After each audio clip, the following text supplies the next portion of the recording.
بەم شکلێکی ئێستا بەم لایفستایڵێکە هەمانە بەم جۆری ژیانی کە ئەژین ئەگەر ئاوا بەردەوام بین لە 10 ساڵی داهاتوە ئەوەی کە من خوێندومەتەوە بە داتا هەیە گۆی زەویی ترمان پێویستە کە نییە کە ئێمە پلانێت بیمان نییە. کارەساتەکە ئێستاوەنە گەورەیە ینی وای لێ هاتووە منەڵێم وڵای تازە درەنگە ینی ئێستا هەر شتێکیش بکەی ڕەنگە درەنگ بێ بەڵام درەنگبوون خۆ دزینەوەی لە حەقیقەتەکە. یەکێک لەو ماسیگریانەمان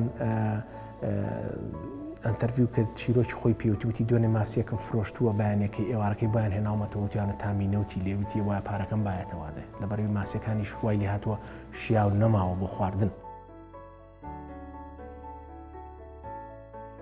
جا بۆیە بەڕاستی ئێمە لە ڕێگەی ئەم چالاشانەوە ئەمانەوێت هۆشداری بین ئەمانەوێت ئاستی ڕۆشنبیری بە شکلێکی کە بەرزکەینەوانێ بۆ نمونە ئەو فۆتوانی کە ئەیبینی لەم پێشانگایە هەمووی پەیوەندی بە چیرۆکی خۆی و پەیوەندی بە ئاوە هەیە لە ڕێگەی ئەو شعرانی کە بۆ نووسراوە وا لە بینەرەکات کە بیر بکەیتەوە باشە ئەمە یعنی چی ئەم ئاوە بۆ نمونە ئەکوە ئاوە کاریتر ئەگەڕێی بووی ینی بۆیە ئێمە لە سەرچاوی دەستپێکی ئاوەکەوانێ پێ ڕۆشتینە تاکو و عەبادان تاکو بەسڕا کە ینی ئەم بەروبەری ئاوەکە ئەو بەر ئێرانە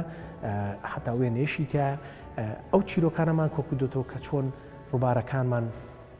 کۆکردنەوەی کۆمەلگاکان بووە دینەکان ئاینەکان بە بێ جیاوازی کورد عەرەب هەمووی بەکاری هێناوە و هەموو فەردێکیش هەموو تاچێک لە کۆمەلگایە لە هەر شوێنێکی ئەم گۆی زەویە کە تۆ لە دایکەبی حەقی خۆتە ئەم سەرچاوە سروشتیانە بەکاربێنی ئاو هەوا خاک. So I'm a psychologist, so I often come in contact with people who are suffering from different symptoms or mental health conditions.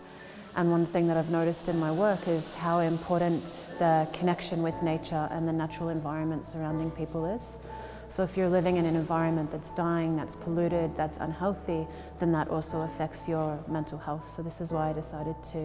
support Nabil on this project. So the way that we composed the poems is that when they came back from their trip, we sat together and Nabil and Binwar told me the stories of the photos. And based on the stories and based on the words that they said, I made the poems. And I also added my own little bit of spice in. It inspires me because I think we're so interlinked with our environment, we're so interconnected with nature, but we've lost that.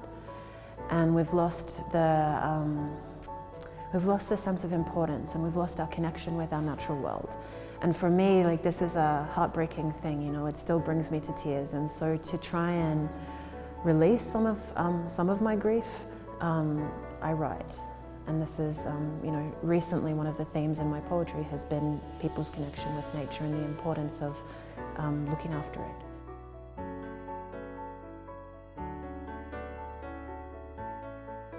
من وەک فۆتۆگرافەرێک بەشداریم کردو لەم پێشانگایە کەم پێشانگامە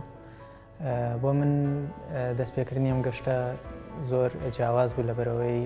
بە حیاتی لە کوردستان دەرنەچووم یەکەم جارم بچمە دەرەوەی کەرکووک و مەسڵ و بەغا ئەوانە ببینم تا بەسڕا بڕۆم و بە بەشداریکردن لەم پرۆژە بە گرتنی وێنەکان وای لێکردم کە زۆر شت ببینم کە خەڵکی تر نایبینێ یان بتوانم فۆکەس بکەمە سەرەوە و پیشانی بم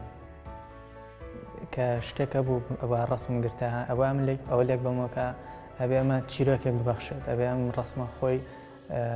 خۆی بۆ خۆی چیرۆکێک بێت بێ ئەوەی هیچ زانیاریەکی لەسەر بنووسرێت یان شتێک بۆیە یعنی زۆربەی ڕەسمەکان کە سەیرەکەی بۆ منە پلاستیکی تیا یاخود ئاوەکە پیسە یاخود باڵێن ژیانی کەسەکان پیشانەیە خۆی بۆ خۆی چیرۆکە کەڵێت خۆی بۆ خۆی کۆمەڵە زانیاریەک پیشانەیە. ئەم پێشانگایە گەڕانەوە بۆ کڕۆکی ژیان پێشانگایەکی گرنگە بۆ لەبەرەوەی لە ڕێگەی ئەم پێشانگا فۆتۆگرافیەوە جارێکی تر ئێمە دەگەڕێنێتەوە بۆ پەیوەندی مرۆڤ بە سروشتەوە واتە لە ڕێگەی ئەم فۆتۆیانەوە لە ڕێگەی ئەم پێشانگایەوە جارێکی تر ئەو پرسیارە دروست دەبێت کە پەیوەندی مرۆڤ و سروشت بەیەکەوە چیەوە چۆن ئەو چالاکیانەی مرۆڤ ئەو هەوڵانەی مرۆڤ کە داویەتی چۆن کولتور کاریگەری لەسەر سروشت هەوە. لە 2007 ئیشێکمان کرد لەسەر مناڵی من چۆن چۆن ماسی مەگرت ئاویش مەخوارد ماسێکەش مەخوارد لەوێ مەلەش مەکرد یەک دوو مەڕم هەبوو بە مناڵیان بردە چەمی قلیاسان بەس دای من حەزمە کرد بچمەوە سەر چاوەی ئاوەکان تێگەی بەپێ نەمەتوانین زۆر دوور بڕۆم لەبەرەوەی لە سەرچنار ئەترۆ قراقی شار بوو بەس دای من خەوم بوو چۆن بچمەوە سەر چاوە ڕۆحی ئاوەکە ببینم یەکوە دەست پێەکە ئەنجا حەز تەمەنم کە گەورە بووممانە کە دوای چەند ساڵێک حەزمە کرد بزانم سەرچاوی ئایڕباری دیجلە کە لە زۆربەی کتێب ئاسمانەکانە باس کراوەمانە کە خوڵقێنەری ئەو حەزارەتی ئەو شارستانەتی کە لە بەشی خوارە لە میزۆپۆتامیا سەرچاوەکەی ئایڕووباری دیجلەیە بڵێ حەزمە کە بزانم لەکوێوە دەست پێکا دیجلە ئەوە بوو ئۆکەی حەسەن کەیف یەکێک بوو لەو شوێنانەی یاخود بەرەو سەرەوە بەرەو دیاربەکریش تا حدێک ئەو ناوچانە ڕۆشتین لە شاخەکانی ئەنەدۆڵەوە ئەم ئاوە سەرچاوە ئەگرێت پرۆژێکمان کرد لە 2014 چۆن ئێمە بە 4 بەلەمی کۆن کەیشیشان کەڵکی کوردیە بە تەڕادە و گوفە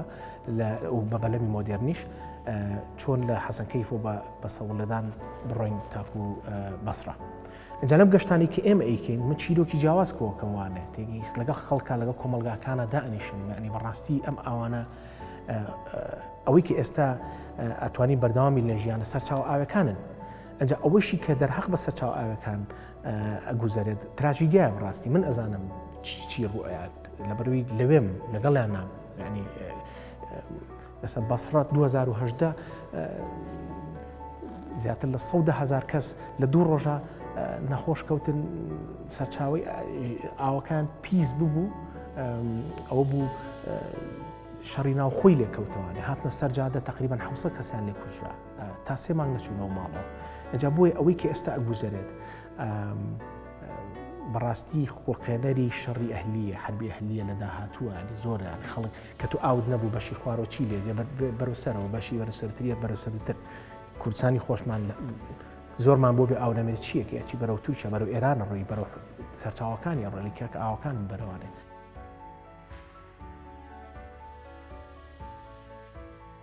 I think the surprises that I found was the life that's in the river still.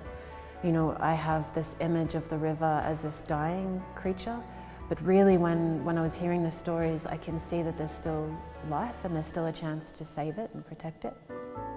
Really impressed by the reaction of people today. I didn't expect them to be so touched by it, and I couldn't have wanted better than this.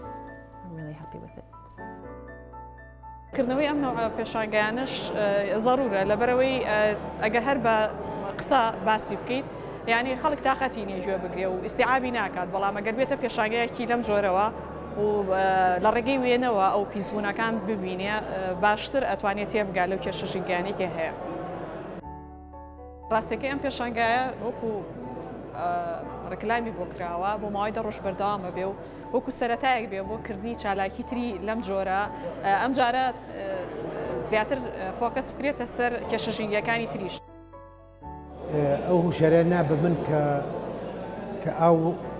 وەزعی زۆر خراپە لە کوردستان و لە عێراق بەتایبەتیش وە بێ ینی بیرکەینەوە چۆن بتوانین چارەسەرێکی بکەین چۆن هۆشیاری بڵاو کرێتەوە. بۆ من ئەمە چەکە لە گەشتە گەورەکان کە پرۆژێکی زۆر گەورەیە بۆ بزانم پرۆژێکی ژیانیشە کە بێ ینی هەمومان تربایەخی پێبێن ئەو بۆ من ئەوە چەکە لەشانێ و ئەم پێشانگایش بەڕاستی زۆر جوان ڕێکخراوە ینی زۆر بەدڵمە هیوادارم بتوانن خەڵکیی زۆر ڕاکێشن کە بتوانرێت بیبینن. بەگشتی وێنەکان وەکوتم هەمووی ڕەتی بە ئاوە هەیە چۆن ئاو سەرچاوی ژیانی ئێمە بووە و لە هەمان کاتیشان لە ئێستاە بۆتە هۆی ئەوەی کە سەرچاو ئاوەکانمان کە پیس بۆ چۆن کۆمەڵگەکانی تێکداوە بۆ نمونە ماسی گرمان نەماوە چیرۆکان زیاتر چۆن ئاو بەکارهێنراوە بۆ بژێوی ژیان بۆ نمونە یەک دنیا تەکسی ناو ئاومان هەیە بەلەمان پێوەکو تەکسی خەڵکێن گوندەکان ئیشەکەن ماسی گرمان هەیە بۆ نمونە لە بەشی خوارەوە ئاو سەرچاوی هەموو شتێکە بۆ نمونە گامێشی ئاوی بەس لەو ناوچایە ئەژیر قامیشەکان بەلەمی لێ دروست دەکرێت حەسیری لێ دروست دەکرێت خانووی لێ دروست دەکرێت موزیف یعنی یەکسەر هەستی پێەکەی ئەم ئاوە بۆتە سەرچاوی هەموو بژێوی ژیان زۆربەی زۆری چیرۆکەکان بەداخەوە ینی دڵشکێنن ینی تۆزێک خەمۆکیێکی تایە بەڵامیش حەقیقەتە ئەوەی کە ئێستا گوزرێت ئێمە بێت بە زۆر بە شەفافی بخێنە بەرچاوی بینەر وێنێشی تایە کە دڵشکێنە بەڕاستی بۆ نمونە کە چۆن ئاوی تانجەڕۆ گەڕاوەتەوە تا سیمان تا ئێران ڕۆشتووە ینی ڕێک دیارە ئاوە ڕەشەکە تێگەی چۆتەوە تا ئێران ڕۆشتووە لە سلێمانی و سەرچاوەکی کە لێرەوەیە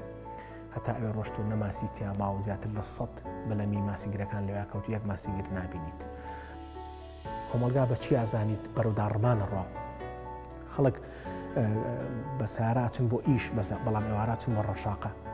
دەگەێتن بۆ قاعێک تەبی دەکەن بەس ئەگەر بە پاسکیل بچی بۆ ئیش هیچ پێویست ناکە ئێوارە بچی بۆ ڕەشاقە تێگەی لە ینی ئێستا بۆ نمونە ئاوی دوکان ڕووباری دوکان برادر هەیە تو بۆچی بۆ مەلاەکەی بەزبە هەیە هین هەیە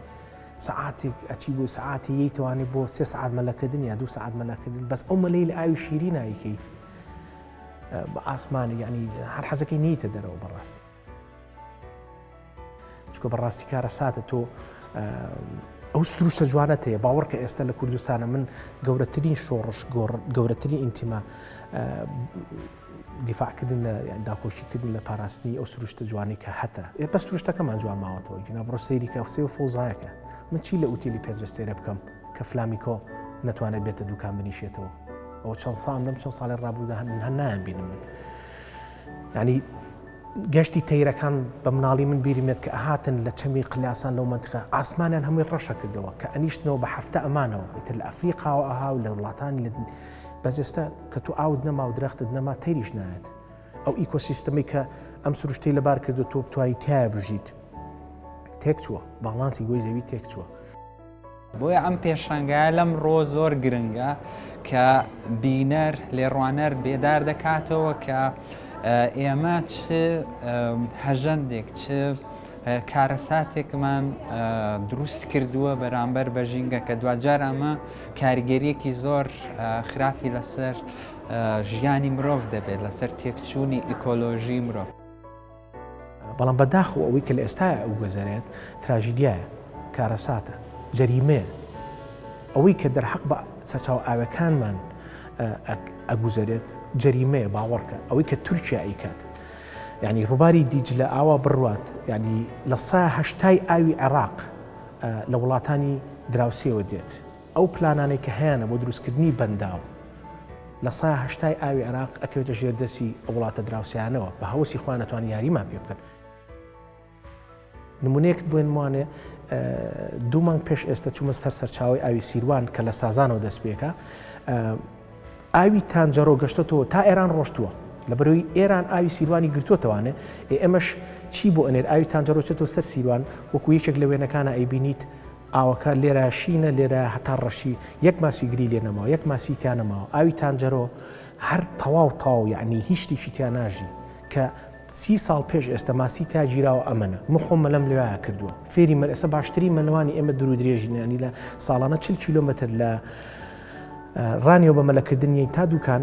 لە ئاوی سەرچنارە من فێری مەلە بوو ماسیشم تیا گرتووە ئاویشم تیا خواردۆتەوە ئەو ئەوانەی کە هاتوونەتەوە سەر کانیاوەکان سەر ئاوەکە دە ئێستا بڕۆ سەیری کە بەس گواوێکی لە 100 ئاوی زێرابی سلێمانی هەمووی دەچێتەوە ئاوی سەرچنار لێوە بەشی خوارە بۆ تانجەرە و لێوە بۆ قەرەگۆڵ و بۆ منتیقەی سیروان لە ئیمامی زامن لەوێ گوندێکە ئەچێتەوە سەر ڕووباری سیروان لەبەروی سیروان گیراوەتەوە لەلایەن ئێرانەوانە تانجەرە هەتا ئێران ڕۆشتووە ئاوی سیروان ئێستا من خۆمە لەیتیان ناکەم ڕووباری بڵێن دەریاچی دەربەنیخان کە سەرچاوی ئاوی خواردنەوەی دەربەنیخان و کەلار و مەجموعە گوندی خوارە و کە هەتا چەند ساڵە پێش ئێستاش چەڵتوکی تیاکرا و منتیقی ئێستا بە عملی هیچ شتێک نایێت ئەجا بۆی ئێمە وەکو کەسانی چالاکەوان داتاکۆ ئۆکەینەوە ڕسم ئەگرین دۆکیمنتەکەین ئەوەی لە لای ئێمە لە لای زۆر کەس نییە کۆمەڵە کەسی جوان لە دەرو پشتی من هەیە فۆتۆگرافەرە بۆ نمونە ئەو برادرانی کە لێرە یارمەتیان ناوی ئەمانە وام لێ کات ئەو گەنجە تازانێکی ئایان ناسم کە زۆر سوپاسیانەکەم ڕاستی ئەوانە نەبوونە ئەوانم لەگەڵان وام لەکەن کە من ئۆکەی بەلەمەکەم پێەیە تۆ کامێراکەت پێەیە ئەو مایکەکەی پێەیە با بڕێن بەیەکەوانەکە ینی ئەمە ئیشی تیمە بەڕاستی ئەو برادرانی کە لەگەڵ منابوون زۆر یارمەتیان ناوم ئەمە وای لێکردوم کە بتوانم ئەم جۆرە پرۆژانە بکەم بۆیە ئەو علاقەیە ئەبێت چاک بکرێتەوە ینی ئەو تۆرانەی کە لە سروشت تۆراوین ئەبێ داوای لێبوردنی لێ بکەین و بچین و ناو سروشت